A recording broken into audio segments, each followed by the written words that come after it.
The stagecoach rattled violently as it hit another deep rut in the dusty road leading to Cimarron, New Mexico. Rebecca Foster clutched her worn leather satchel tightly against her chest, her knuckles white with tension. The letter promising a new life was folded carefully in her pocket, but the weight of her decision grew heavier with each passing mile. At 22, she had gambled everything on the promise of a husband. She had never met a man named Edmund Blackwell, who needed a wife and offered stability in exchange for her journey west. The year was 1875, and the untamed territory of New Mexico represented both hope and terror for a woman traveling alone. Rebecca had left behind the cramped Boston apartment she'd shared with 3 other seamstresses after her parents' death from influenza 2 years prior. The advertisement in the newspaper had seemed like providence. Established shopkeeper seeks respectable wife for companionship and assistance with business. Passage paid. "Almost there, miss," the driver called back, his voice barely audible over the rumbling wheels. "Cimarron's just beyond that rise." Rebecca tucked a strand of auburn hair back into her simple bonnet and peered through the dust-coated window. The landscape was nothing like the lush greenery of Massachusetts' stark, wild, with mountains rising in the distance and scrubby vegetation clinging to the reddish soil. A small cluster of buildings appeared as they crested the hill, the settlement looking both fragile and defiant against the vast wilderness surrounding it. Her stomach clenched with a mixture of anticipation and dread. What kind of man would Edmund be? His letters had been cordial but brief, outlining his mercantile business and the small home attached to the store where they would live. He had mentioned being 42 years old, 20 years her senior, and a widower of 5 years. Beyond that, Rebecca knew little of the man who would become her husband. The stagecoach lurched to a stop before a weathered building with Cimarron Station painted in fading letters across its front. Rebecca gathered her meager belongings, one trunk containing everything she owned in the world, and stepped cautiously onto the wooden platform. The late afternoon sun beat down mercilessly, and she blinked against the brightness, scanning the small crowd for a face that might match the vague description Edmund had provided. A stocky man with a thick mustache and receding hairline approached, his gait stiff and purposeful. He wore a well-pressed suit that seemed at odds with the dusty surroundings, and his eyes were small and calculating as they assessed her. "Miss Foster?" he inquired, his voice clipped. Rebecca nodded, forcing a polite smile. "Yes, Mr. Blackwell, indeed." He barely inclined his head in greeting. "Your journey was acceptable." "Yes, thank you, though quite long." He made no move to help with her trunk, instead gesturing impatiently toward the street. "The store is just down the way. I've closed early to get you settled." "The minister is expecting us at 6 o'clock. Rebecca's heart skipped. "Tonight? But I've only just arrived. I've paid for your passage and accommodations," Edmund interrupted, his tone leaving no room for discussion. "There's no sense in delay. I need help with the accounts, and propriety demands we marry promptly." Before she could respond, he turned and began walking, clearly expecting her to follow. Rebecca hesitated, looking helplessly at her heavy trunk. "I'll get that for you, madam," offered the stage driver, a kindly older man who had observed the exchange with a frown. "Don't you worry." "Thank you," Rebecca whispered, gathering her skirts and hurrying after Edmund's retreating form. The main street of Cimarron was a dusty thoroughfare lined with wooden buildings in various states of repair. A saloon with swinging doors stood across from a small church. Further down, a 2-story structure housed the sheriff's office and jail. People moved about their business, some pausing to cast curious glances at Rebecca. New faces were clearly noteworthy in such a small community. Edmund stopped before a well-maintained building with Blackwell's Mercantile painted on a sign above the door. Adjacent to the store was a modest house, set slightly back from the street. "The store closes at 5 each day except Sunday when we don't open," Edmund explained as he unlocked the door. "You'll manage the ledgers and assist customers. I expect diligence and accuracy." The interior of the store was meticulously organized, shelves stocked with everything from dry goods to tools. A polished counter ran along one side, with a large ledger book open upon it. "Your quarters are through here," Edmund continued, leading her through a door at the back of the store into the attached house. The living area was sparsely furnished but clean, with a small parlor, kitchen, and 2 doors that presumably led to bedrooms. "You may refresh yourself before we meet the minister," he said, gesturing to one of the doors. "There's water in the pitcher. Be ready in 30 minutes. Rebecca stood alone in the unfamiliar room, the reality of her situation crashing down upon her. In less than an hour, she would be married to this cold stranger who had barely looked at her, who spoke as if she were a business transaction rather than a bride. But what choice did she have? Her funds were depleted. She knew no one in this frontier town, and the alternative, returning to Boston in disgrace, was unthinkable. With trembling hands, she unpacked her best dress, a simple blue cotton with white lace at the collar, and changed quickly. She splashed water on her face and pinned her hair more neatly, trying to calm her racing thoughts. This was to be her wedding day, so different from the modest but joyful celebration she had sometimes imagined. When she emerged, Edmund was waiting, his posture rigid with impatience. He barely glanced at her appearance before leading the way back to the street. They walked in silence to the small white church at the end of the road, where a gray-haired minister greeted them with a kindly but somewhat concerned expression. "Miss Foster, welcome to Cimarron," he said, taking her cold hand between his weathered ones. "I'm Reverend Simmons. I understand you've had a long journey. Are you certain you wish to proceed with the ceremony today?" Before Rebecca could respond, Edmund interjected, "We've made arrangements, Reverend. There's no reason to delay." The minister's eyes lingered on Rebecca's face, giving her a chance to object, but what could she say?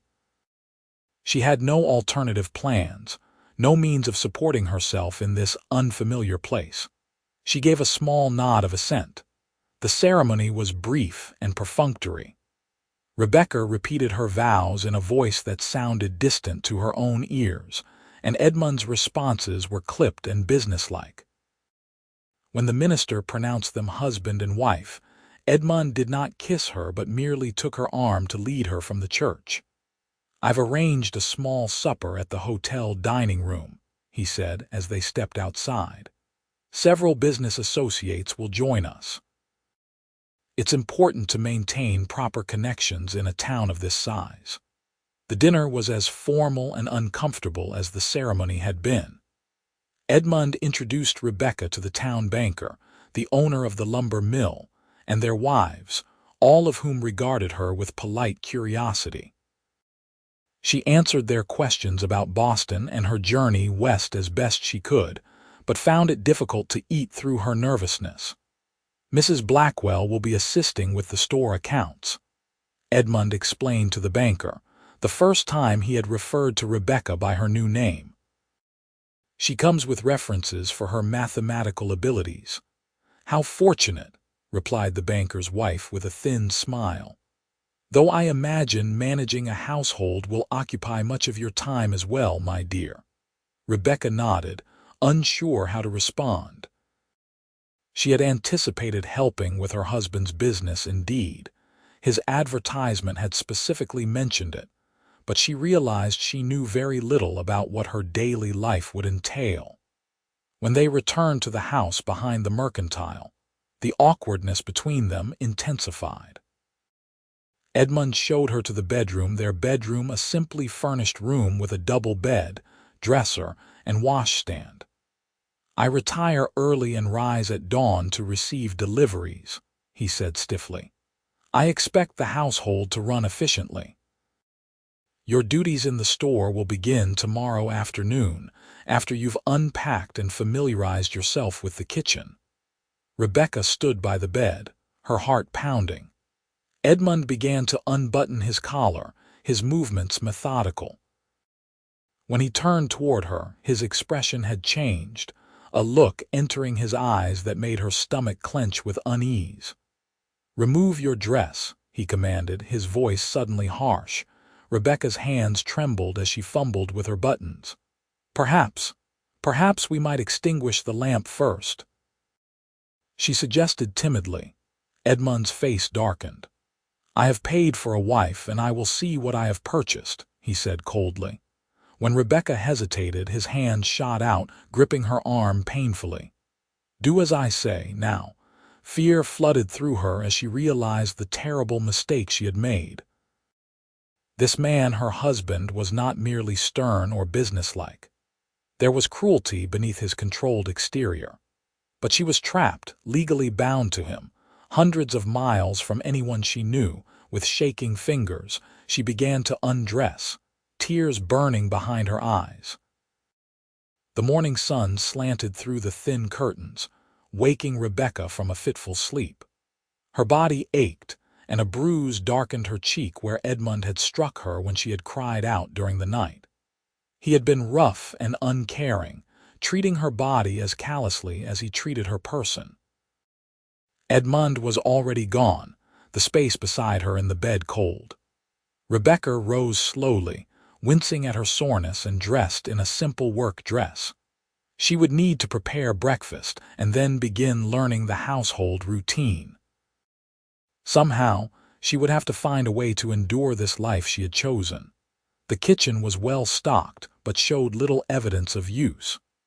Rebecca found coffee and managed to prepare a pot on the cast iron stove, then located some eggs and bacon. She was setting the table when Edmund entered from the store. "You're finally awake," he said by way of greeting, his eyes critically assessing the table. "In the future, breakfast should be ready by 6. "I'm sorry," Rebecca said quickly. "I wasn't sure of your schedule." Edmund sat down, and Rebecca served him before taking her own seat.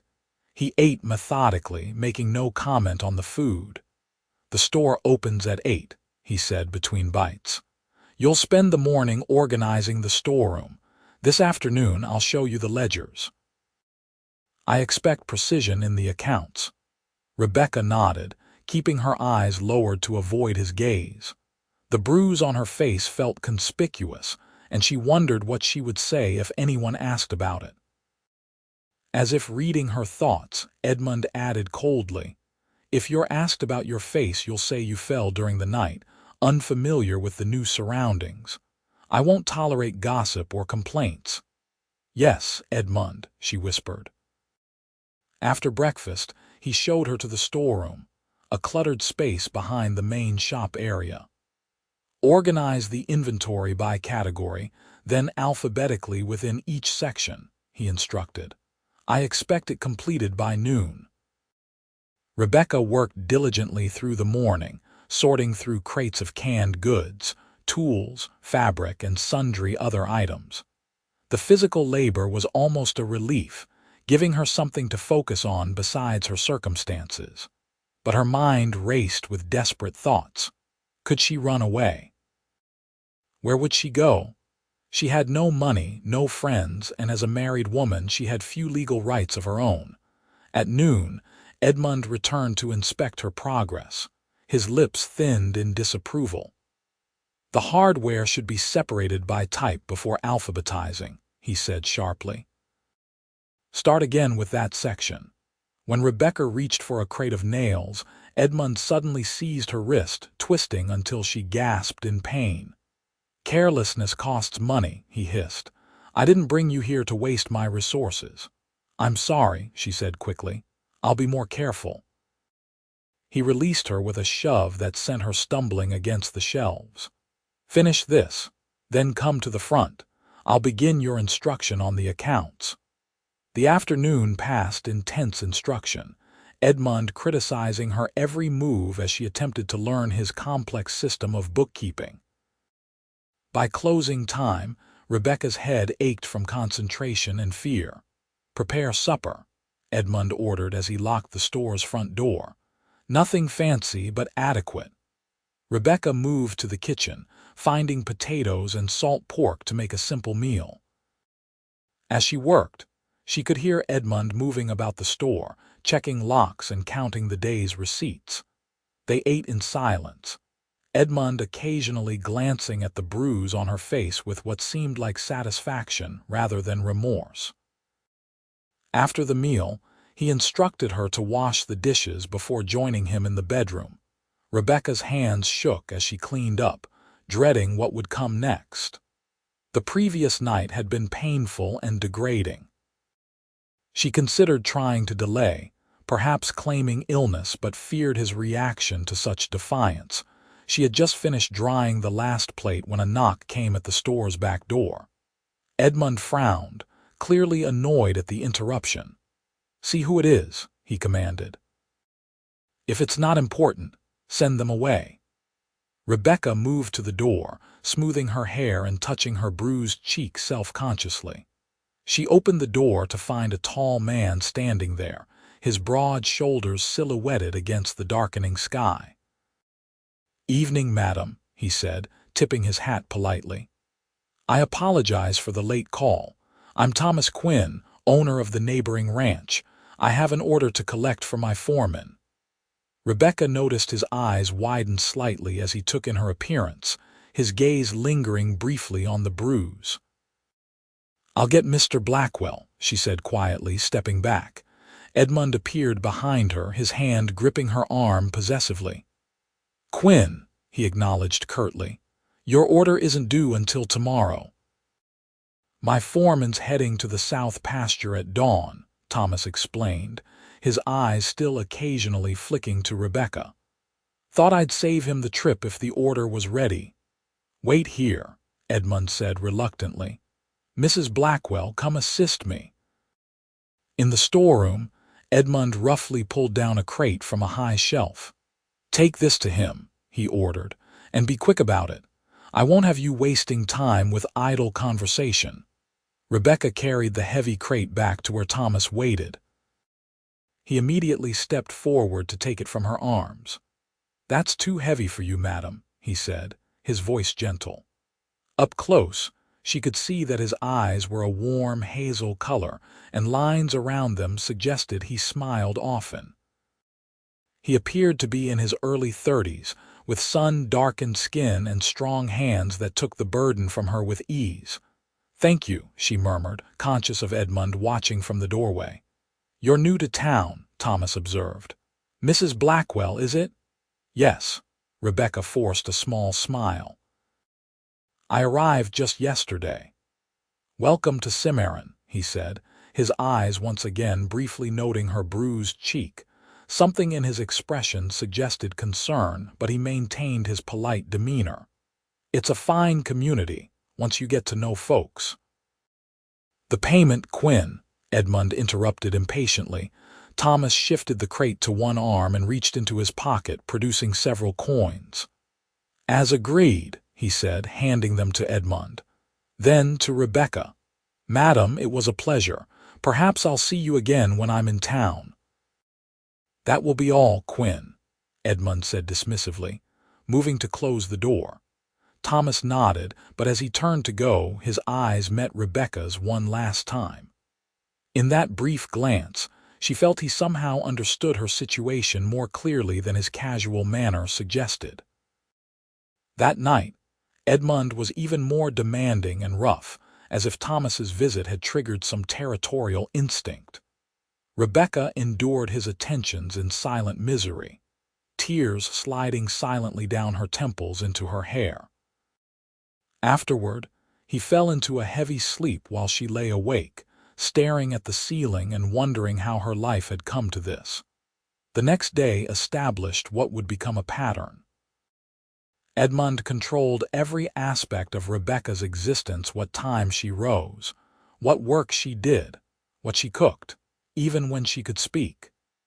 Any deviation from his expectations was met with harsh words or, increasingly, physical punishment. A dropped plate resulted in a slap. A miscalculation in the ledger earned a painful twist of her arm. Rebecca learned to move quietly, to anticipate his needs, to make herself as invisible as possible. But nothing seemed to satisfy him. It was as if he derived pleasure from finding fault, from exerting his dominance over her. A week after her arrival in Cimarron, Rebecca was working in the store when the banker's wife, Mrs. Sullivan, came in to purchase fabric. The woman's eyes widened at the sight of Rebecca's face, which now bore a yellowish bruise on her cheek and a newer, darker one near her temple. "My dear," Mrs. Sullivan said quietly while Edmund was occupied with another customer, "are you quite all right?" Rebecca forced a smile. "Yes, of course. I'm still adjusting to the new house.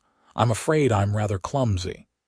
Mrs. Sullivan's expression suggested she didn't believe this explanation, but she merely patted Rebecca's hand.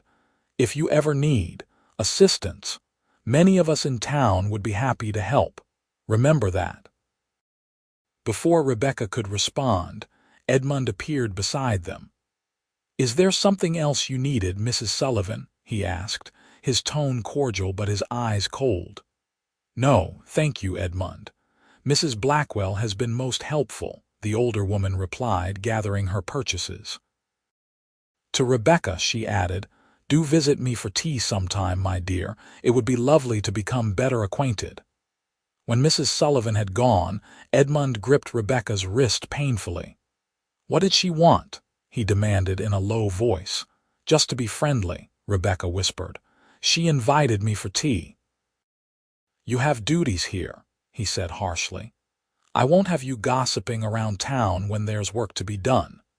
The days blended into one another, each bringing new bruises and deeper despair.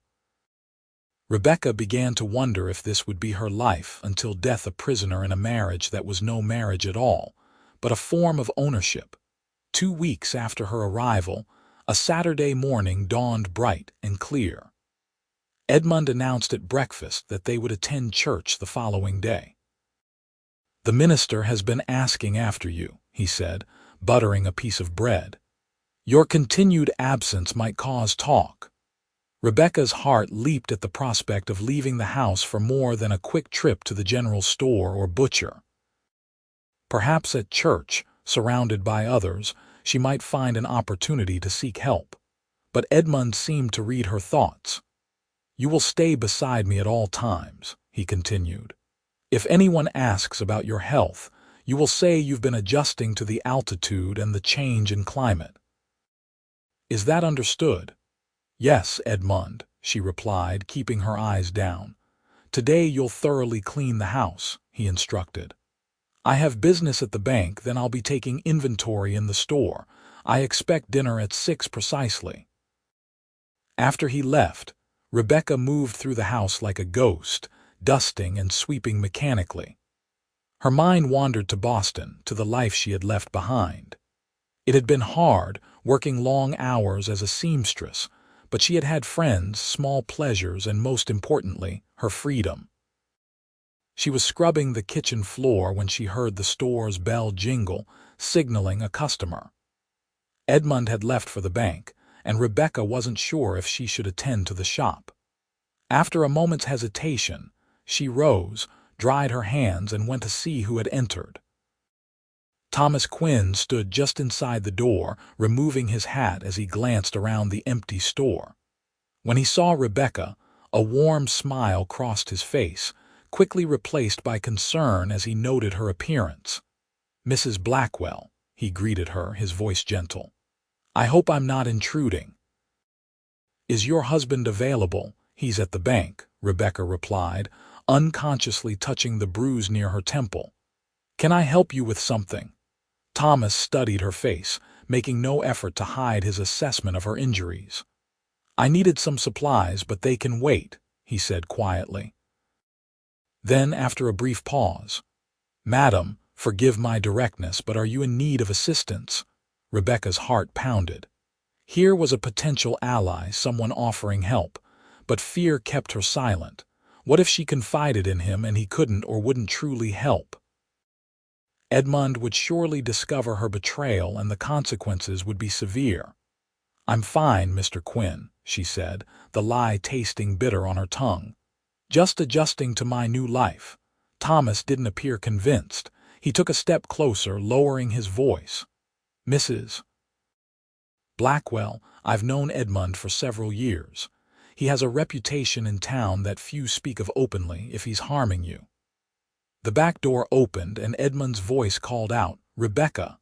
"Who's in the store?" Panic flashed across Rebecca's face.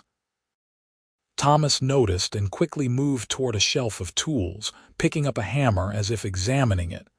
Edmund appeared from the back room, his eyes narrowing at the sight of Thomas. "Quinn, I thought you were at your ranch." "Had business in town," Thomas replied easily, though Rebecca noticed a new tension in his posture. "Thought I'd pick up a few items while I was here." He held up the hammer. "Need a new one of these. Old one's handle split."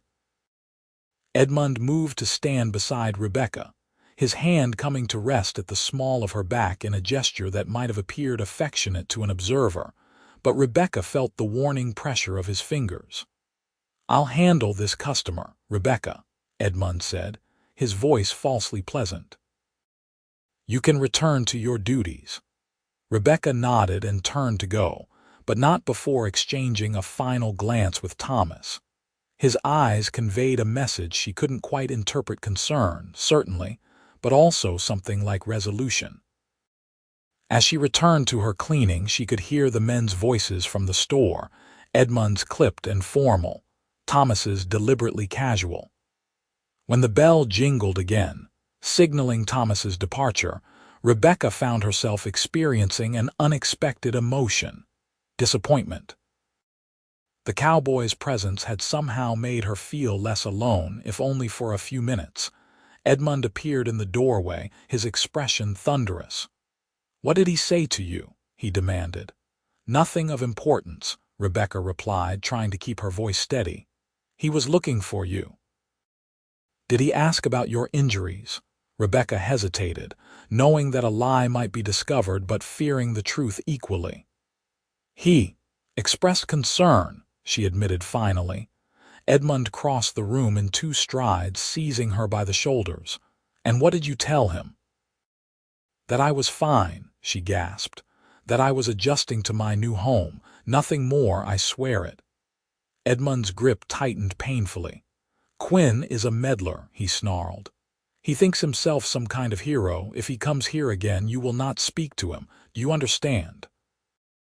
"Yes," Rebecca whispered, tears springing to her eyes from the pain of his grasp. "I don't think you do," Edmund said, his voice dropping to a dangerous tone. Before Rebecca could react, his hand struck her face with such force that she fell backward, hitting the edge of the table before crumpling to the floor. Dazed, Rebecca tasted blood where her lip had split. Edmund stood over her, his face contorted with rage she had never seen so nakedly displayed before. "You are my wife," he said coldly. "My property by law and by God. You will not disgrace me by carrying tales or making eyes at other men."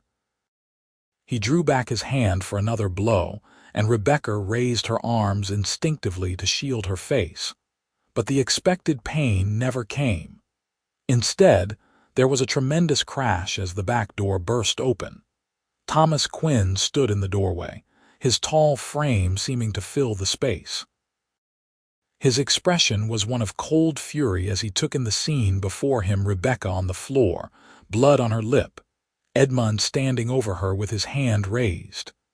"That's enough, Blackwell," Thomas said, his voice low but carrying an unmistakable threat. Edmund whirled around. "Get out of my house. This is a private matter between me and my wife." Thomas didn't move from the doorway. "A man beating a woman isn't private business. It's cowardice." Edmund's face flushed dark with rage. "I'll have you arrested for trespassing." "You have no right," I heard a cry for help, Thomas interrupted smoothly. "Any decent man would investigate. Now step away from her." Edmund's hand moved toward his waistband, where Rebecca knew he kept a small pistol, her heart seized with terror. "Edmund, please," she gasped. "Don't," but Edmund had already drawn the gun, pointing it at Thomas with a shaking hand. "I said get out," he hissed. Thomas didn't flinch. "You really want to add murder to your crimes, Blackwell?" he asked calmly. "Think carefully. Even if you manage to kill me, this town won't stand for it. Not when they learn what you've been doing to your wife." For a moment, the tableau held Rebecca on the floor, Edmund with his gun drawn, Thomas steady in the doorway. Then, with surprising speed, Thomas lunged forward, catching Edmund's wrist and forcing the gun upward. The weapon discharged, the bullet splintering the ceiling as the two men grappled. Thomas was taller and stronger, but Edmund fought with the desperation of a man who knew he had everything to lose. They crashed against the wall, sending a shelf of dishes clattering to the floor. Rebecca scrambled out of the way, her mind racing. She should run for help, she knew, but her legs felt leaden with shock. With a mighty effort, Thomas slammed Edmund against the table, causing him to lose his grip on the pistol. The weapon skittered across the floor, coming to rest near Rebecca's feet. Edmund lunged for it, but Thomas caught him with a powerful blow to the jaw, sending him sprawling. "Mrs. Blackwell," Thomas said without taking his eyes off Edmund, "please pick up the gun and keep it safe." With trembling hands, Rebecca retrieved the pistol. It felt impossibly heavy and foreign in her grasp. Edmund staggered to his feet, blood trickling from the corner of his mouth. "You'll regret this, Quinn," he spat. "She's my wife. The law is on my side." "The law doesn't protect men who beat women," Thomas replied. "Not in my book, anyway." He turned slightly toward Rebecca, though he remained positioned between her and Edmund. "Mrs. Blackwell, will you come with me? I can take you somewhere safe." Rebecca hesitated, the gun still clutched awkwardly in her hands. Leave? Could she really just walk away? But where would she go? What would she do? As if sensing her thoughts, Thomas added gently, "You don't deserve this, madam. No one does.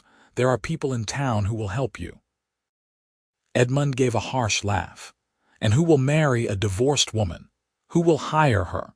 You're condemning her to poverty and disgrace, Quinn." The words struck at Rebecca's deepest fears. For all the misery of her current situation, the unknown alternative seemed terrifying in its own way. "That's not true," Thomas said firmly. "There are decent people here, and I give you my word, Mrs. Blackwell, that you won't face this alone." In that moment, looking at Thomas's resolute expression, Rebecca made her decision. She straightened her shoulders and stepped toward him, still keeping the gun pointed vaguely in Edmund's direction.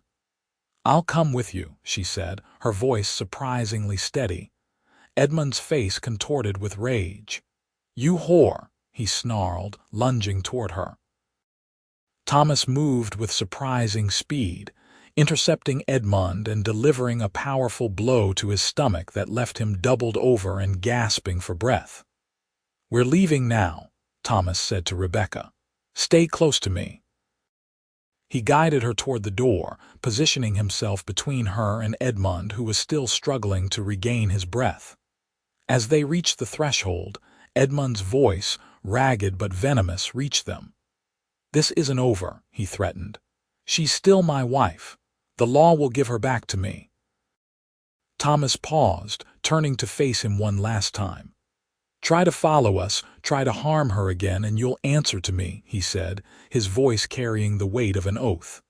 "And Blackwell, next time I won't be so gentle." The street outside was relatively quiet, though a few curious faces had appeared at neighboring windows, drawn by the sound of the gunshot.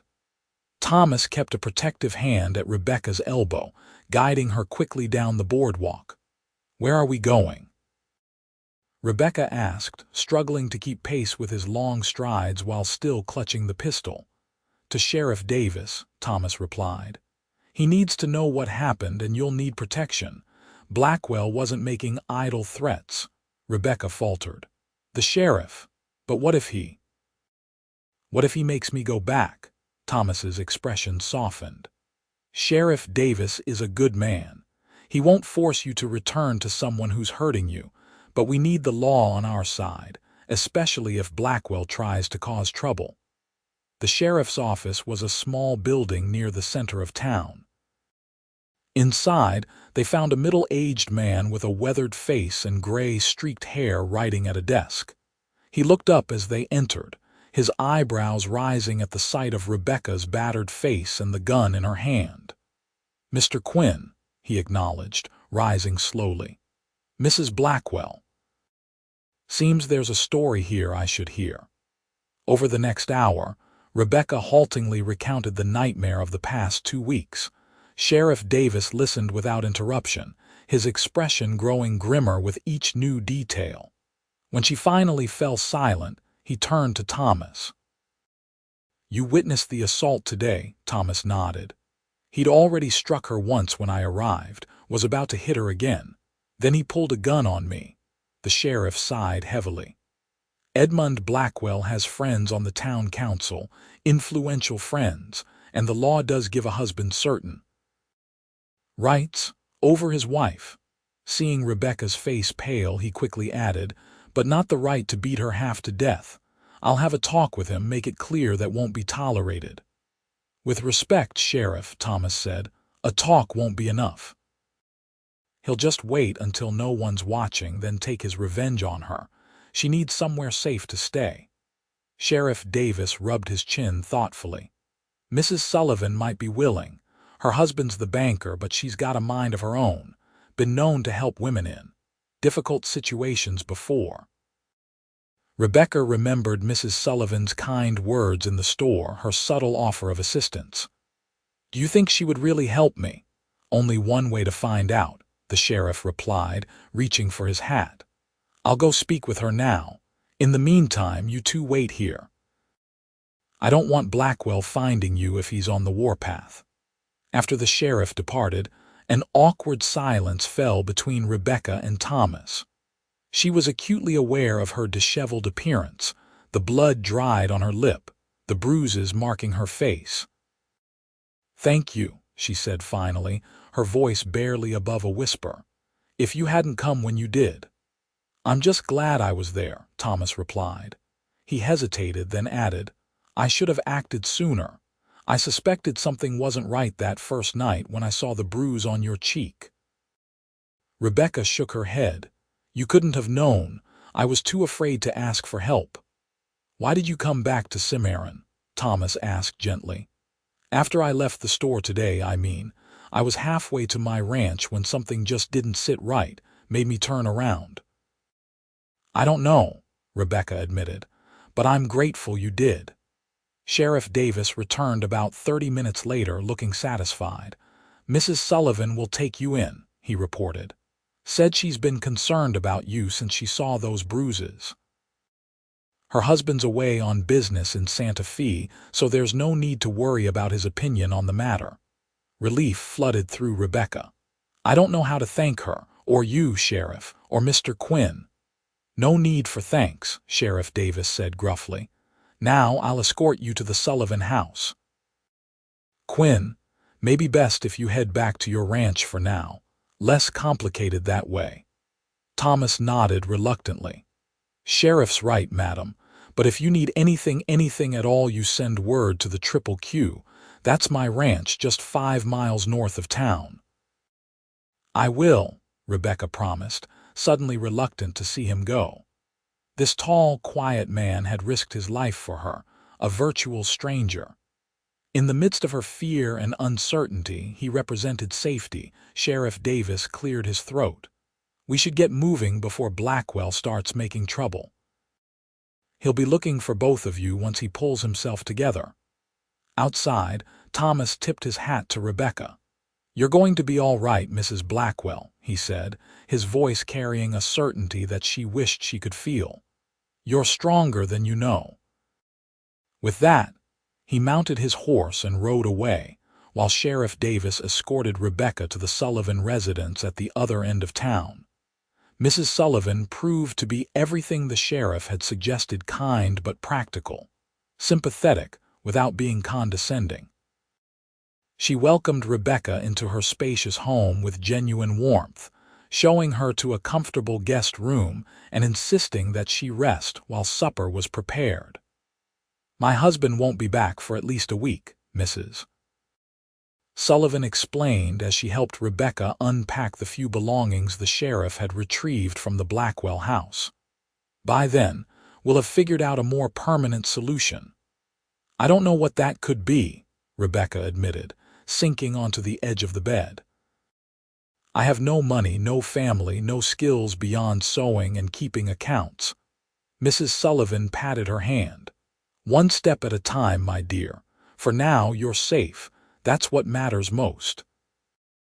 That night, alone in the unfamiliar bedroom, Rebecca finally allowed herself to weep for the dreams that had brought her west, for the nightmare she had endured, and for the uncertain future that stretched before her. Yet beneath the fear and grief, a tiny seed of hope had taken root. For the first time in 2 weeks, she would sleep without dread of what the morning might bring. The respite, however, proved brief. The following day, Edmund Blackwell arrived at the Sullivan house, accompanied by 2 members of the town council. From her window, Rebecca watched as Sheriff Davis intercepted them at the front gate, a tense conversation ensuing. Mrs. Sullivan appeared at her door, her expression concerned. "Sheriff Davis is handling it," she assured Rebecca. "But you should know Edmund is claiming you stole money from his store before leaving. He's demanding your return both as his wife and to face theft charges." Rebecca's blood ran cold. "That's a lie. I never took anything." "Of course it is," Mrs. Sullivan agreed, "but it complicates matters." The council members with him are George Peterson and William Hayes, both business associates of Edmund's, and not particularly progressive in their views on marriage. Before Rebecca could respond, a knock came at the front door. Moments later, the sheriff appeared in the doorway of Rebecca's room, his expression grave. "Mrs. Blackwell," he said formally, "I'm afraid I need to ask you some questions about certain allegations your husband has made." The questioning took place in Mrs. Sullivan's parlor, with the older woman insisting on remaining present as a witness. Sheriff Davis was respectful but thorough, asking Rebecca about her access to the store's funds and her activities on the day she left. "I never took any money," she maintained steadily. "I had no opportunity and no intention of doing so. This is Edmund's way of forcing me to return." Sheriff Davis nodded as if her answer confirmed his own suspicions. "Without evidence, it's his word against yours, but as his wife, your position is precarious. The law gives him certain rights to your person and property." "Surely the law doesn't condone abuse," Mrs. Sullivan interjected indignantly. "No, madam, it doesn't," the sheriff agreed. "But proving abuse to the satisfaction of a judge, especially with influential men like Peterson and Hayes involved, won't be easy." He turned back to Rebecca. "I'm not saying this is right or just, Mrs. Blackwell, just that you should be prepared for a difficult fight." After he left, Rebecca sat in numb silence, the brief flicker of hope she had felt the night before now extinguished. Even if she could disprove Edmund's theft accusation, she remained his wife under the law. Without grounds for divorce, grounds that would be recognized by a frontier court, she had no legal way to escape him permanently.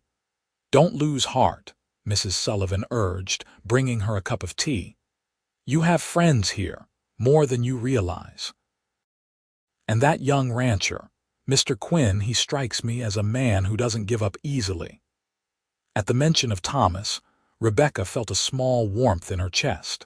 She found herself wondering what he was doing, whether he knew about Edmund's accusations, whether he was thinking of her at all. The answer came sooner than she expected.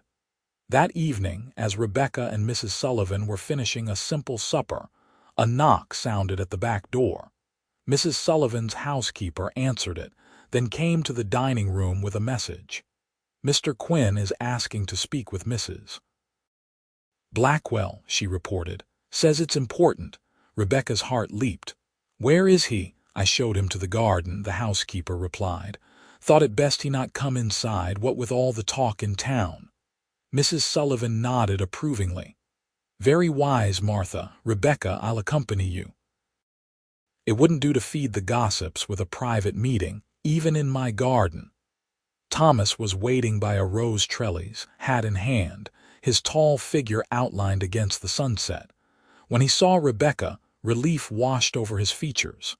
"Mrs. Blackwell," he greeted her, "I'm glad to find you well." "As well as can be expected," she replied, conscious of Mrs. Sullivan hovering discreetly nearby. "Have you heard what Edmund is saying about me?" Thomas's expression darkened. "I have. It's a despicable lie, and he knows it, but he's counting on the law being on his side because you're his wife." "Sheriff Davis seems to think he might succeed," Rebecca said quietly. "That's partly why I'm here," Thomas said, lowering his voice. "The sheriff is a good man, but he's bound by the law as it's written. I'm offering you another option." Rebecca glanced at him questioningly. "My sister owns a boarding house in Denver," Thomas explained. "She takes in women who need a fresh start, no questions asked. If you were to go there, you'd have work, shelter, and time to decide your next steps. Blackwell would have a hard time finding you in a city that size." Rebecca's mind raced. Leave Cimarron. Start again somewhere new. The idea was both terrifying and exhilarating. "But the theft accusation," she protested. "If I run, it will look like an admission of guilt." "Not if there's proof of your innocence before you go," Thomas replied. "I've been making inquiries. Turns out Edmund withdrew a large sum from the bank the day before, accusing you more than enough to cover what he claims is missing." "Why would he do that if money had already been stolen?" Hope flickered in Rebecca's chest. "The banker would have records of that withdrawal." "Exactly," Thomas agreed. "I've spoken to Sheriff Davis about it. He's reluctant to act officially without more evidence, but he agreed Edmund's story doesn't add up." Mrs. Sullivan, who had moved close enough to overhear, spoke up. "If the sheriff won't act, perhaps my husband will. Charles returns from Santa Fe in 5 days. As the banker, he would have direct knowledge of Edmund's transactions." 5 days might be too long," Thomas warned. "Edmund's been drinking heavily and making threats. I'm concerned about what he might do." "Then I should leave sooner," Rebecca decided, surprising herself with her own resolution. "If your sister would truly take me in, Mr. Quinn, I would be grateful for the chance to start anew." Thomas's expression softened. "She would welcome you. And please, call me Thomas." The plan took shape quickly. Thomas would arrange for Rebecca to travel with a trusted ranch hand who was already scheduled to make a supply run to Denver. They would leave in 2 days, before Edmund could convince the town council to take official action against her. "What about you?" Rebecca asked Thomas as he prepared to leave. "Edmund already blames you for interfering, if he learns you helped me escape." "Don't worry about me," Thomas assured her. "I can handle Edmund Blackwell." His confidence wasn't mere bravado. Rebecca had seen his capability with her own eyes. The next day passed in tense anticipation. Rebecca remained inside the Sullivan house, helping with household tasks to distract herself from worry. Mrs. Sullivan proved to be not only a kind hostess, but a valuable ally, gathering information from visitors about Edmund's activities and the town's gossip. "He's been at the saloon most of the day," she reported, after the butcher's boy delivered their order. Telling anyone who'll listen that his wife is a thief and that Thomas Quinn is having improper relations with you. Rebecca flushed with anger and embarrassment. That's outrageous. Of course it is, Mrs. Sullivan agreed, and most people know it. Edmund isn't well liked in town for all his business connections. Many have suspected his true nature for years. That evening, as Rebecca was helping Martha prepare vegetables for supper, urgent knocking came at the front door. Mrs. Sullivan answered it and returned moments later, her face pale. "It's Sheriff Davis," she said tersely. "Edmund is on his way here with Mr. Peterson and several other men. They have some sort of document, a writ, compelling your return to your husband's home." Rebecca's hands began to shake so violently that she had to set down the knife she'd been using. How could they get such a thing?" Judge Reynolds signed it, Mrs. Sullivan explained grimly. "He's an old friend of Peterson's and believes strongly in a husband's authority over his wife. Sheriff Davis came to warn us, but he says he'll have to enforce the writ when they arrive." Panic seized Rebecca. "I can't go back," she gasped. "He'll kill me for this, for running away, for humiliating him." Mrs. Sullivan grasped her shoulders firmly. "Listen to me. Go upstairs and gather your things quickly. Martha will take you out the back way to the livery stable.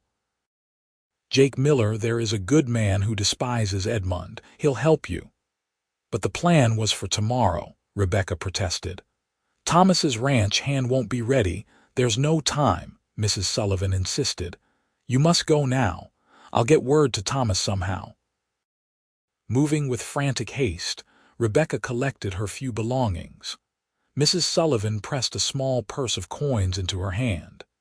"It isn't much, but it will help. Now go, quickly." Martha, wrapped in a shawl despite the warm evening, led Rebecca through the back garden and down a narrow alley. They could hear voices from the front of the house, Edmund's strident tones carrying clearly through the twilight. The livery stable was dark and quiet when they arrived.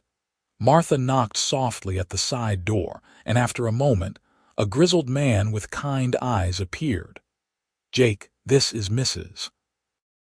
Blackwell," Martha whispered. "She needs to leave town immediately.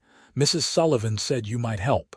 Jake Miller's eyes moved over Rebecca's bruised face, understanding dawning in his expression. "Edmund's work, I take it."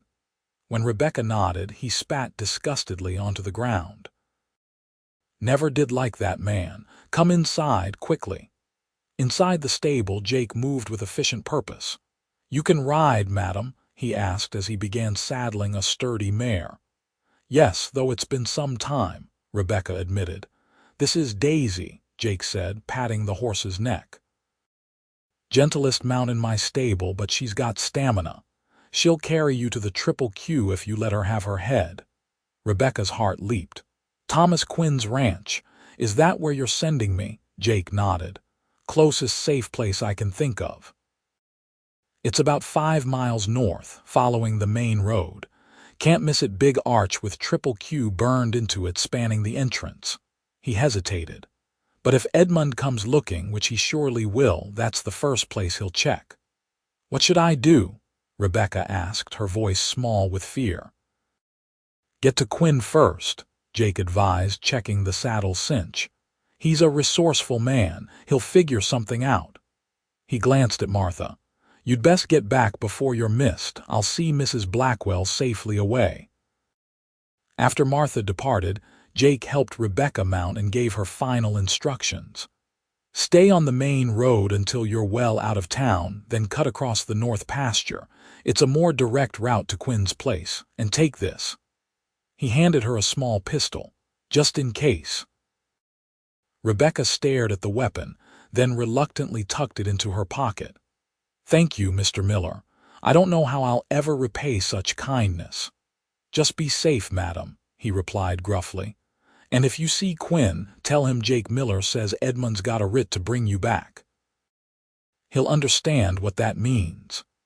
With that ominous message, Rebecca rode out into the gathering darkness, her heart pounding with fear and desperate hope. The night air was cool against her face as Daisy carried her steadily north. True to Jake's word, the mare seemed to know the way, requiring little guidance as they left the town behind. The main road was empty, for which Rebecca was profoundly grateful. Each distant sound made her start, imagining pursuit. When the town's lights had faded behind her, Rebecca guided Daisy off the road as Jake had instructed, into the open pastureland. The moon was rising, providing just enough light to make out the terrain ahead. In the distance, she thought she could see the dark line of trees that likely marked the boundary of Thomas's ranch. She had ridden perhaps a mile across the open land when she heard the unmistakable sound of hoofbeats behind her. Glancing back, Rebecca saw several riders silhouetted against the night sky, moving rapidly in her direction. Terror seized her. They had discovered her escape sooner than expected. Desperately, she urged Daisy to greater speed, and the faithful mare responded, breaking into a gallop toward the distant tree line. But the pursuing riders were gaining.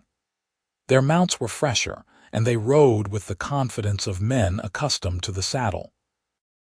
Rebecca bent low over Daisy's neck, her breath coming in terrified gasps as she silently pleaded with the horse to go faster. The trees were closer now, but so were her pursuers. She could hear shouting behind her, though the words were lost to the wind and the pounding of hooves. Rebecca fumbled for the pistol Jake had given her, though she had no idea if she could bring herself to use it. Suddenly, ahead of her, riders emerged from the trees, 3 men on horseback, moving quickly to intercept her. For a moment, Rebecca's heart sank, thinking she was caught between 2 groups of pursuers. Then the lead rider called out her name, and relief flooded through her as she recognized Thomas's voice. She reined in Daisy as Thomas and his men approached. "Behind me," she gasped. "Edmund and others, they have a writ, I know," Thomas said grimly. "Jake Miller sent a boy to warn us." He turned to the men with him. "Frank will get Mrs. Blackwell to the house. Miguel, you're with me." "What are you going to do?" Rebecca asked, fear clutching at her chest. "Buy you some time," Thomas replied. Then, more gently, "Trust me, Rebecca. I won't let him take you back." Before she could protest, the man called Frank had taken Daisy's reins, leading her toward the trees while Thomas and Miguel turned to face the oncoming riders. The last glimpse Rebecca had of Thomas was his tall figure silhouetted against the moonlit sky, steady and unafraid as Edmund Blackwell, and his companions drew near. Frank and Will escorted Rebecca swiftly through the wooded area and onto a well-maintained road that led to a large, sprawling ranch house. Lights blazed from several windows, and as they approached, a woman appeared on the porch, tall and straight-backed, with Thomas's same hazel eyes. "Mrs. Blackwell," she called as they dismounted. "I'm Sarah Quinn, Thomas's sister. Come inside quickly." Sarah Quinn was perhaps 30, with a direct manner and practical efficiency that immediately put Rebecca at ease despite the circumstances. She led Rebecca to a comfortable bedroom, provided fresh water for washing, and brought a tray with bread, cheese, and hot tea.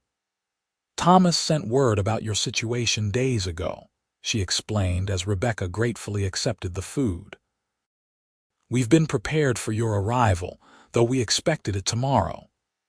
Edmund obtained some sort of legal document compelling my return," Rebecca explained between bites of bread. "Sheriff Davis warned us, but they were already on their way. Mrs. Sullivan helped me escape through the back while they were at the front door." Sarah's expression hardened. "A writ of habeas corpus, most likely, forcing a wife's return to her husband's lawful custody. It's an abomination that such things are still enforced." Rebecca set down her cup, her appetite suddenly gone. "Does that mean, can they legally force me to go back?" "Not if we have anything to say about it," Sarah replied firmly. Thomas and I have faced down worse than Edmund Blackwell. Despite Sarah's confidence, Rebecca spent an anxious night, starting at every sound, imagining Edmund breaking down the door to drag her back to Cimarron. When dawn finally came, she was exhausted but too tense to sleep. Sarah brought fresh clothes, simple but well-made garments that fit surprisingly well. These were mine, she explained as Rebecca changed. We appear to be of similar size. Thank you, Rebecca said gratefully, for everything. I don't know what I would have done if she broke off as the sound of horses approached. Sarah moved to the window, her posture relaxing as she recognized the riders. It's Thomas, she reported, and it appears he's unharmed. They hurried downstairs to meet him. Thomas entered the house looking weary but satisfied, removing his hat and running a hand through his hair. Rebecca, he said, relief evident in his voice. You're all right. Yes, she assured him. But what happened? Edmund and his men, they won't be troubling you today, Thomas replied. We led them on a merry chase through the north pasture, then doubled back. By the time they realized they'd been tricked, we were miles away. They'll be back, though, once they've rested their horses. Then I should leave immediately, Rebecca said urgently. Your ranch hand who was going to Denver, Jeff left at first light, Thomas interrupted. But you won't be going with him. Rebecca's heart sank. But your sister in Denver would welcome you, Thomas agreed, but Edmund would expect that. He'd follow, and a writ that's valid here would be valid there as well. Then what am I to do? Rebecca asked, desperation creeping into her voice. Thomas and Sarah exchanged a glance, some unspoken communication passing between them. Then Thomas turned to Rebecca, his expression serious but gentle. I have a proposal, he said carefully, one that would legally remove you from Edmund's control. Rebecca looked at him in confusion. But how? Divorce proceedings would take months, perhaps years, and would require returning to Cimarron to face him in court. Not divorce, Thomas said quietly. Marriage. Rebecca stared at him, certain she had misheard. Marriage to me, Thomas clarified. Under the law, a woman cannot be married to two men. A second marriage would invalidate the first, especially if the first husband was proven to be abusive. Rebecca's mind reeled. But that would be bigamy. It's illegal. Not if we can prove your first marriage was invalid, Sarah interjected. And there might be grounds for that. You said Edmund married you the very day you arrived in Cimarron. Rebecca nodded, still struggling to process Thomas's suggestion. That's unusual, Sarah continued. Most mail-order brides are given at least a few days to settle in, to ensure they're entering the marriage willingly. The haste suggests Edmund knew you might change your mind if given time to observe his true nature. Additionally, Thomas added, a marriage can be annulled if it was entered into under false pretenses, or if one party was coerced. Edmund's immediate violence suggests he never intended a true marriage of companionship as he advertised. He wanted ownership, not partnership. Rebecca's thoughts whirled. Marry Thomas Quinn, a man she had known for barely a week. Yet even in that short time, he had shown more kindness, more respect, more genuine concern for her welfare than Edmund had in their entire correspondence and subsequent marriage. This is overwhelming, she admitted. I hardly know what to think. It would be a marriage in name only, Thomas assured her quickly. An arrangement to protect you legally. You would have your own quarters, complete freedom to come and go as you please. When enough time has passed and Edmund's legal claims have been thoroughly invalidated, you could choose to stay or go as you wish. The offer was astonishingly generous, perhaps too generous. Rebecca studied Thomas's face, looking for some hint of ulterior motive, but found only sincere concern. Why would you do this? She asked quietly. Take such a risk for someone you barely know. Thomas was silent for a moment, seemingly gathering his thoughts. My mother died when I was 12, he finally said. My father remarried a year later a woman much like you, who came west seeking a better life. For 3 years he treated her badly. Sarah and I were too young to stop it. By the time I was old enough to stand up to him, she was broken in spirit. She died that winter, of pneumonia, the doctor said, but I've always believed it was from losing the will to live. He paused, his expression darkening with painful memories. I swore then that I would never stand by and watch another woman suffer that fate if I could prevent it. When I saw what Edmund was doing to you, he shook his head. I couldn't look away. Rebecca was deeply moved by his story and his honesty. Still, the idea of another marriage, even one in name only, filled her with trepidation. What if Edmund contests it? She asked. Brings his accusations of theft to a court. Let him try, Sarah said with quiet confidence. The banker, Mr. Sullivan, has already sent word that he has records proving Edmund withdrew a large sum just before claiming you stole it. And there are others in town who have suspected his true nature for years. If it comes to a court case, we'll be prepared. Rebecca looked from Sarah to Thomas, feeling a fragile hope begin to take root. These people, virtual strangers, were offering her not just safety but dignity, agency, a chance to reclaim her life. I don't know how to thank you, she said softly. Say yes, Thomas replied simply. Let me help you. Rebecca took a deep breath. Yes, she said, I accept your proposal. The relief on Thomas's face was palpable. Then we should act quickly, he said. Judge Wilson in Silver Creek owes me a favor. He's a fair man who despises domestic violence. If we leave now, we could reach his home by nightfall. Events moved swiftly after that. Sarah packed food and fresh clothing for the journey, while Thomas arranged for an escort, 4 of his most trusted ranch hands, well armed and vigilant. By mid-morning, they were riding south toward Silver Creek, a small settlement about 30 miles away. They traveled cautiously, avoiding the main roads where Edmund and his men might be watching. The journey was arduous, particularly for Rebecca, who was unaccustomed to long hours in the saddle.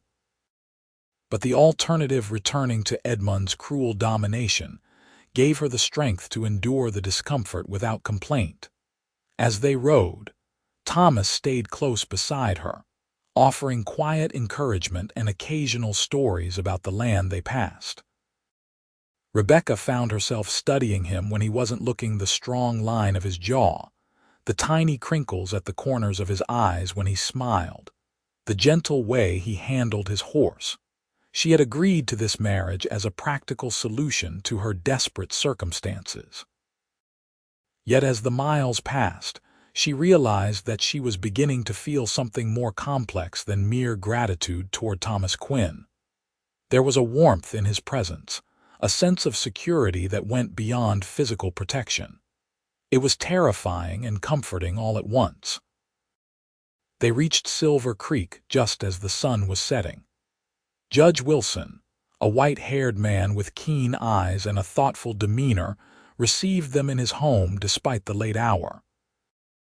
He listened gravely as Thomas explained the situation, occasionally asking Rebecca direct questions about her marriage to Edmund and the abuse she had suffered. When they had finished, the judge sat in silence for several moments, considering. What you're proposing skirts the edge of the law, he finally said. But I've seen too many women trapped in situations like yours, Mrs. Blackwell, with the law offering no recourse. If you are certain this is what you wish. I am, Rebecca said with more conviction than she had expected to feel. Judge Wilson nodded. Then I will perform the ceremony tonight and register it with the territorial court tomorrow. If Blackwell contests it, the burden will be on him to prove his marriage should take precedence, a difficult task given the evidence of his abuse. The ceremony took place in the judge's study, with Sarah and two of Thomas's men as witnesses. It was brief and formal, lacking any of the traditional trappings of a wedding. Rebecca wore the simple dress Sarah had given her. Thomas was still in his trail-worn clothes. There were no flowers, no music, no celebration. Yet when Judge Wilson pronounced them husband and wife, and Thomas gently squeezed her hand, Rebecca felt an unexpected flutter in her chest that had nothing to do with fear or relief. They stayed the night in Silver Creek, Rebecca sharing a room with Sarah at the small hotel, while Thomas and his men took turns standing watch. In the morning, Judge Wilson provided them with official documentation of the marriage and a letter explaining the circumstances, should they face legal challenges. "Be vigilant," he advised as they prepared to depart. "Blackwell strikes me as a man who doesn't surrender what he considers his property without a fight." The return journey to the Triple Q was tense but uneventful. They saw no sign of Edmund or his men, though Thomas remained alert, his hand never far from his holstered pistol. When they arrived at the ranch, Thomas showed Rebecca to a comfortable bedroom in the eastern wing of the house. "These will be your quarters," he explained. "Mine are across the hall. You'll have complete privacy." Rebecca glanced around the pleasant room with its cheerful quilt and curtains. "It's lovely," she said sincerely. "But are you certain about this arrangement? This is your home. I don't want to intrude." "You're not intruding," Thomas assured her. "This house has been too empty since Sarah decided to open her boarding house in Denver. She only returned temporarily when I wrote to her about your situation." "When will she leave?" Rebecca asked, suddenly apprehensive about being alone with Thomas, despite his honorable intentions. "Not for a few weeks," he replied, seeming to understand her concern. "She thought you might appreciate another woman's company while you settle in." He hesitated, then added, "Rebecca, I meant what I said. This marriage is for your protection. I expect nothing from you beyond allowing me to ensure your safety." The sincerity in his eyes was unmistakable. Rebecca felt a curious mixture of relief and something like disappointment, which she quickly dismissed as absurd. "Thank you," she said quietly, "for everything." The next few days passed in a strange sort of limbo. Rebecca gradually explored the ranch house and its surroundings, finding it vastly different from Edmund's tightly controlled domain. The Triple Q was a working cattle ranch with a dozen permanent hands and additional seasonal workers. The main house was spacious but unpretentious, comfortable rather than showy. Sarah proved to be a valuable ally, orienting Rebecca to the ranch's routines and introducing her to the staff. Most welcomed her warmly, though Rebecca sensed they had questions about her sudden appearance and hasty marriage to their employer. Thomas himself was often absent during daylight hours, attending to the countless tasks required to manage such a large operation. When they did interact primarily at meals, he was unfailingly polite, but maintained a careful distance. True to his word, he made no demands, asked no questions she seemed reluctant to answer, and never entered her quarters without invitation. It was, Rebecca reflected one evening as she sat on the porch watching the sunset, the strangest marriage imaginable, one in which she felt both more free and more confused than she ever had before. Her thoughts were interrupted by the sound of approaching hooves. Thomas appeared around the side of the house, dismounting from his horse with the easy grace she had come to associate with him. "Beautiful evening," he commented, joining her on the porch after removing his hat. "Yes," Rebecca agreed. "Your land is lovely in this light." They sat in companionable silence for a few moments, watching as the sun sank lower, painting the distant mountains in shades of gold and purple. "I received news from town today," Thomas finally said. Edmund has been making inquiries about Judge Wilson and the legality of our marriage. Rebecca tensed. What does that mean? It means he hasn't given up, Thomas replied honestly. But it also means he's proceeding cautiously. The sheriff has apparently made it clear that any attempt to forcibly remove you from here would be met with resistance. Relief washed over Rebecca.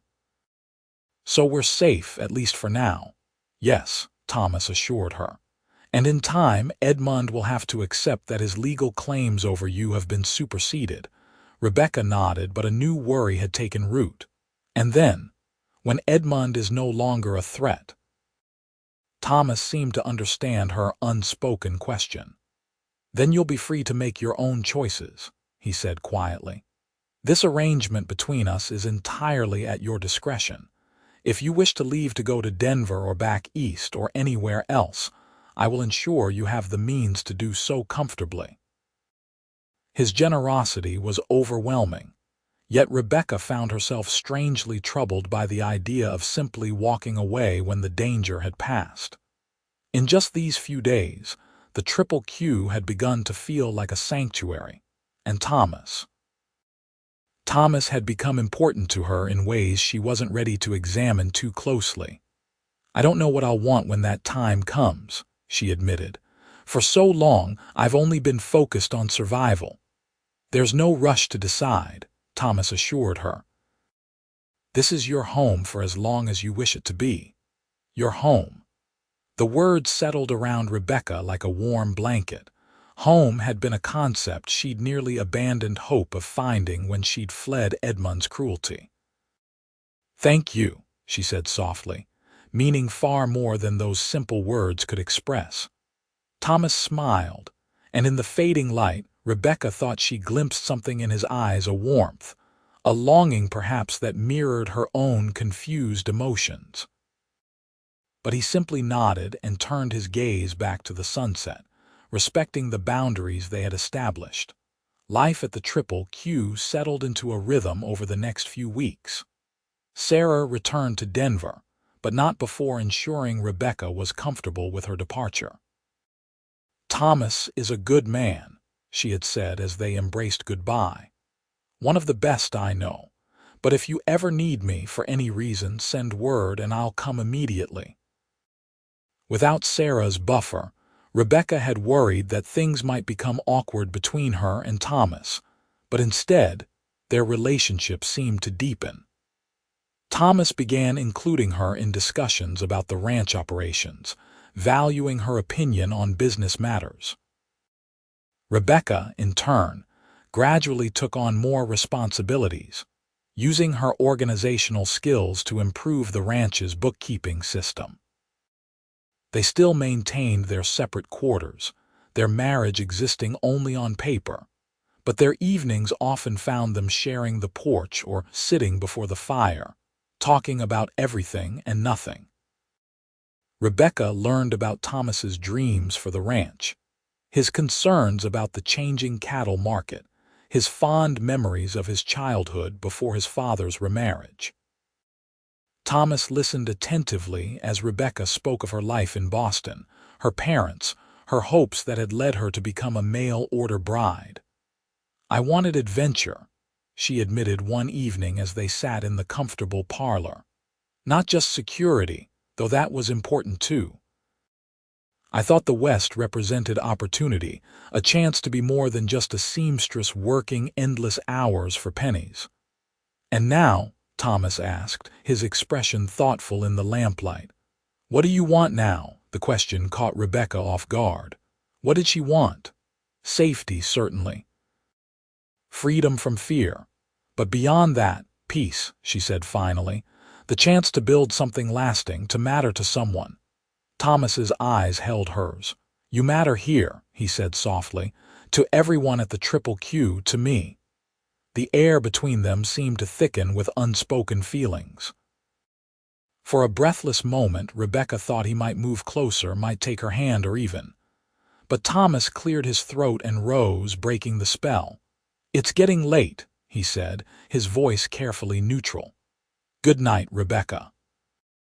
Good night, Thomas, she replied, watching as he left the room, wondering if she had imagined the moment of connection and why she felt so disappointed that it had passed. The answer came to her later that night as she lay in bed, staring at the ceiling. She was falling in love with Thomas Quinn. Not out of gratitude or dependency, but because of the man he was: honorable, kind, strong without being domineering. He made her feel respected, valued, safe. The realization was both exhilarating and terrifying. What if Thomas didn't share her feelings? What if his kindness was motivated solely by compassion rather than any deeper attachment? And even if he did care for her, how could she trust her own judgment after being so catastrophically wrong about Edmund?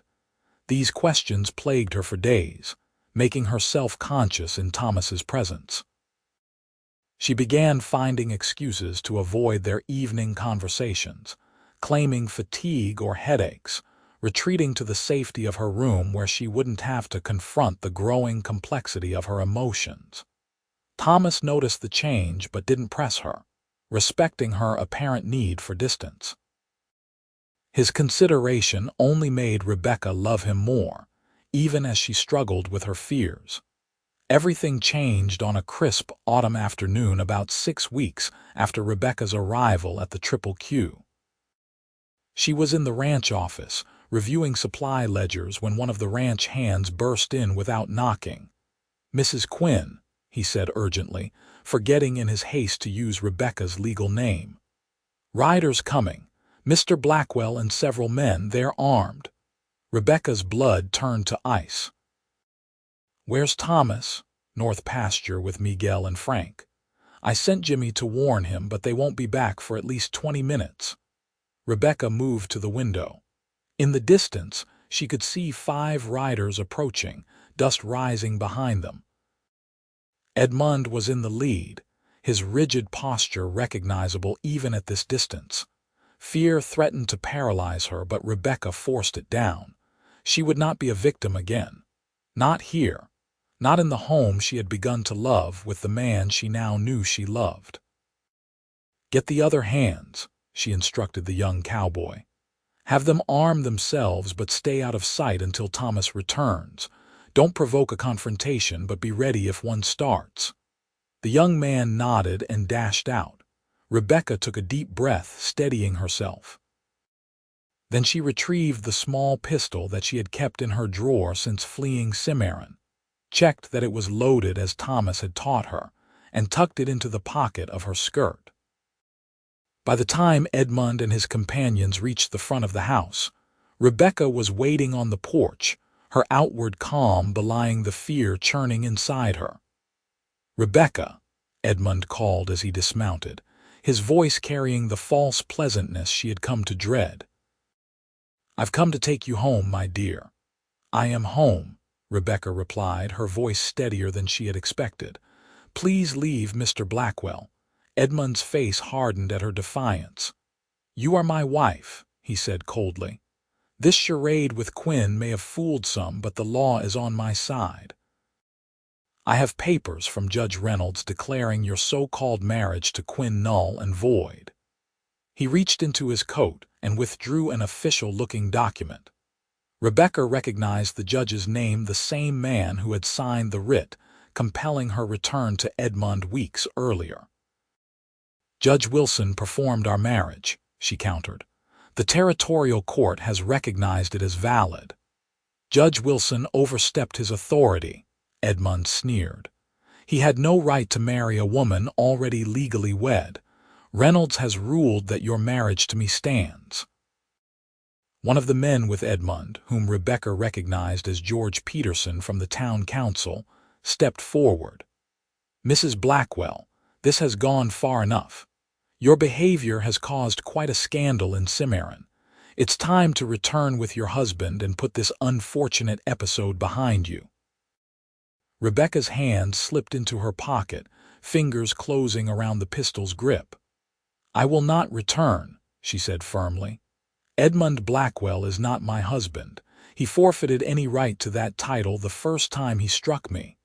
Edmund's face flushed with anger. You'll regret such defiance, he threatened, taking a step toward the porch. Stop right there, Rebecca commanded, withdrawing the pistol and pointing it at him with only slightly trembling hands. Not one step closer. Edmund froze, surprise and rage warring on his face. You wouldn't dare, he hissed, to protect myself. To defend my home. Rebecca's grip on the pistol steadied. Yes, Edmund, I would. For a long, tense moment, no one moved.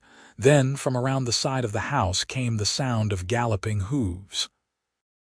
Thomas appeared, rifle in hand, flanked by Miguel and Frank. Behind them, more of the triple Q-Tick's hands emerged from barns and outbuildings, all armed and grim-faced. Blackwell, Thomas acknowledged coldly as he dismounted and moved to stand beside Rebecca on the porch. You're trespassing on my property. Edmund held up the document from Judge Reynolds. I have a legal ruling declaring my marriage to Rebecca valid and your arrangement void. She is coming with me. Thomas barely glanced at the paper. Judge Reynolds has no jurisdiction here, he said evenly. This is territorial land, and our marriage was registered with the territorial court. Your petition would need to be heard there, not in some local court where you've bought influence. Edmund's confidence wavered visibly. Peterson here is a witness to my lawful marriage to Rebecca, he insisted. As is Reverend Simmons back in Cimarron. And I have witnesses to your abuse, Thomas countered. Sheriff Davis, Mrs. Sullivan, half the town of Cimarron who saw her bruises. Do you really want this to become a public legal battle, Blackwell? Every detail of how you treated your wife exposed in open court. Uncertainty flickered across Edmund's face, quickly replaced by calculation. What would you give me to walk away? He asked, his voice low. To withdraw my claim. Rebecca felt a surge of revulsion. Even now, Edmund was treating her like property to be bartered over, but Thomas's expression remained impassive. Name your price, he said simply. Edmund named a sum that made Peterson's eyebrows rise in surprise, an amount that would enable him to sell his business in Cimarron and establish himself comfortably elsewhere. Thomas didn't hesitate. Done. I'll have the bank draft ready tomorrow.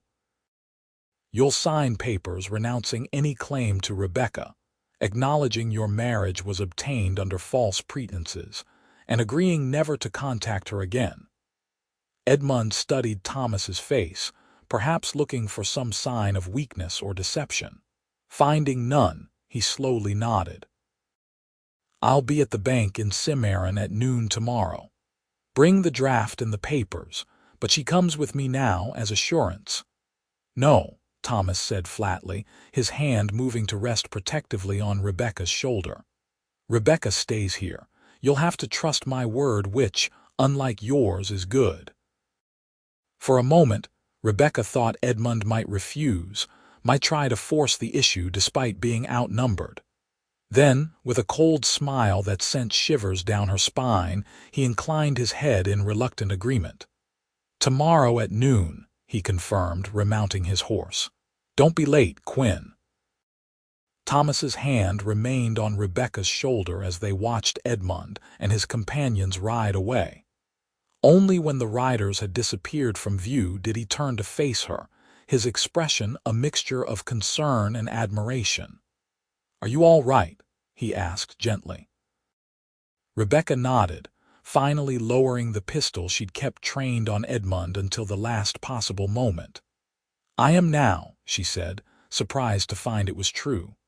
The fear was still there, but it no longer controlled her. You were incredibly brave, Thomas said, his voice warm with pride. I wasn't going to let him take me, Rebecca replied simply. Not away from here, not away from you. The words hung between them, more revealing than she had intended. Thomas's eyes widened slightly, and his hand moved from her shoulder to gently cup her cheek. Rebecca, he began, his voice husky with emotion, I never wanted to pressure you. Our arrangement was meant to protect you, nothing more, but I need you to know. He paused, seeming to struggle for words. These past weeks, having you here, getting to know you, you've become essential to me. Not as someone I'm protecting, but as someone Rebecca didn't let him finish. Rising on tiptoe, she pressed her lips to his in a kiss that conveyed everything she hadn't been able to say: her gratitude, her trust, her growing love. Thomas responded with gentle passion, his arms encircling her waist, drawing her closer. When they finally separated, both slightly breathless, his eyes searched hers. "I love you," he said simply. "I think I have since that first day in Cimarron when you faced Edmund with such quiet dignity despite your fear. But I never expected you to return those feelings. After what you've been through, what I've been through taught me to recognize a good man when I find one," Rebecca interrupted softly, "and to value kindness and respect above all else. I love you, Thomas, not because you rescued me, but because of who you are." The joy that spread across Thomas's face was like sunrise breaking over the mountains. He kissed her again, more deeply this time, a promise and a pledge wrapped in a caress. That evening they sat together on the porch swing, Rebecca nestled against Thomas's side, his arm around her shoulders. The stars were emerging in the darkening sky, and a gentle breeze carried the scent of pine from the distant hills. "Are you worried about tomorrow?" Rebecca asked, her fingers intertwined with his. "No," Thomas replied thoughtfully. "Edmund is greedy, but he's not foolish. The money will be worth more to him than a continued fight he can't win." "Do you think he'll honor the agreement? Truly leave and never return?" Thomas nodded. "I believe so. Men like Edmund care about their reputations. A public legal battle would damage his standing, especially if all the details of his behavior came to light. The money gives him an excuse to leave Cimarron with his dignity intact, at least in his own mind." Rebecca considered this. "I never thought I'd be free of him," she admitted quietly.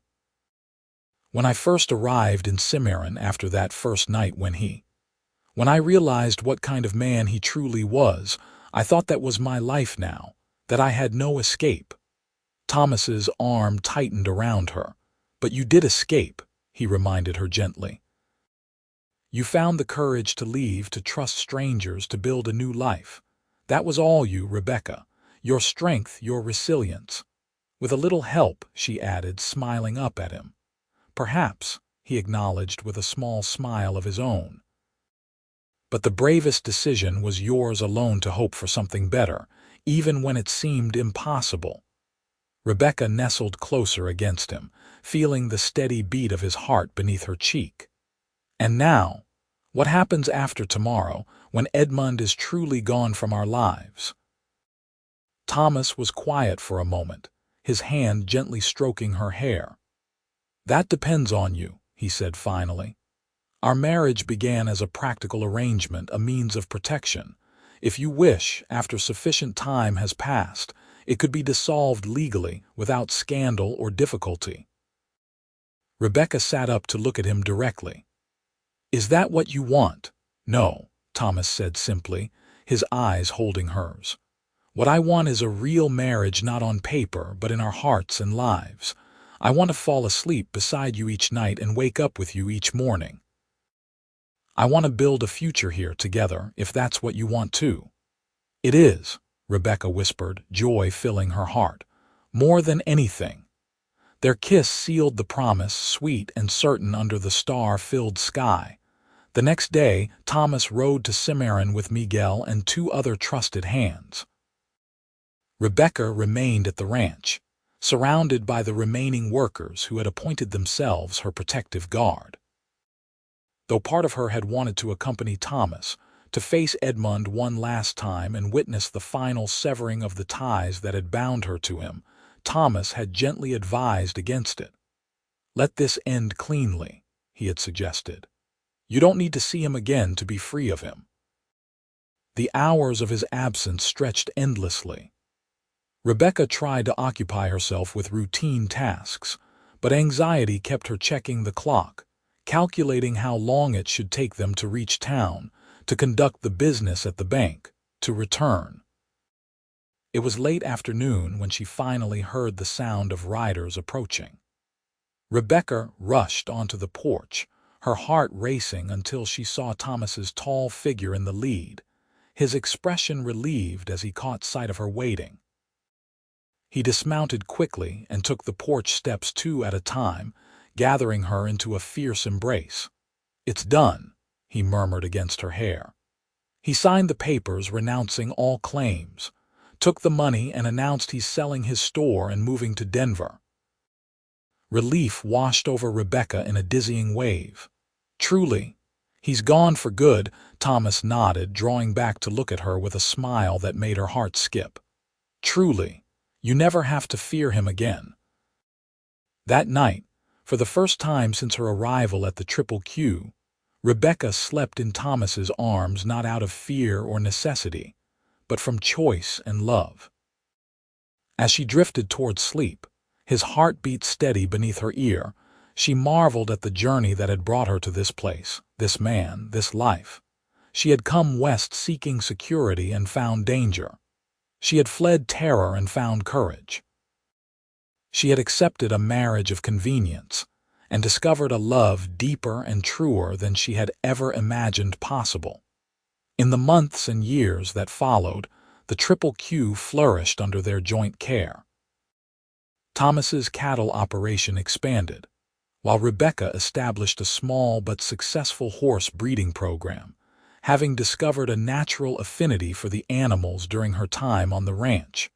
Word reached them occasionally of Edmund Blackwell. He had indeed moved to Denver, where he opened another store.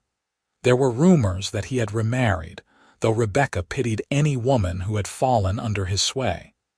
But such news no longer had the power to disturb her peace. 2 years after her arrival in New Mexico, Rebecca gave birth to their first child, a son they named James, after Thomas's father. A daughter, Sarah, followed 18 months later, named for the sister who had helped make their happiness possible. On quiet evenings, with their children sleeping peacefully and the vast New Mexico sky stretching endlessly above their home, Rebecca and Thomas would often sit on the porch swing, his arm around her shoulders, her head resting against him. "Are you happy?" he would sometimes ask, as if still amazed by the life they had built together. And Rebecca would smile, thinking of the frightened young woman who had stepped off a stagecoach in Cimarron, of the bruised and desperate bride who had fled her first husband's cruelty, of the journey that had led her to true love and genuine partnership. "More than I ever dreamed possible," she would answer truthfully, reaching up to touch his beloved face. "This is where I was always meant to be." And in the gentle kiss that followed, in the warmth of his embrace and the love in his eyes, Rebecca found the home and the happiness she had crossed a continent to find, not in the mail-order marriage that had brought her west, but in the unexpected rescue and the steadfast heart of the cowboy who had stopped the second blow.